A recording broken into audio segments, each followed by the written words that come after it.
A moderate magnitude 3.6 earthquake hit 91 kilometers, 57 miles, away from Macas, Morona, Santiago, Ecuador, in the late afternoon of Monday, July 14, 2025 at 6:24 p.m. local time, GMT-5.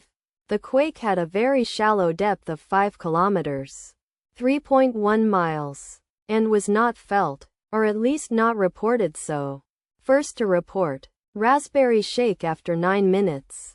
The earthquake occurred 5 weeks after a magnitude 3.7 earthquake had hit on Tuesday, June 10, 2025, at 9:58 a.m. local time. America, Guayaquil GMT-5, in 60 kilometers, 37 miles, distance to the north. Data source from Volcano Discovery. Did you feel it? Let us pray. May the earthquake that occurred not affect our brothers and sisters there. May the earthquake not happen again. And may God protect everyone. Amen.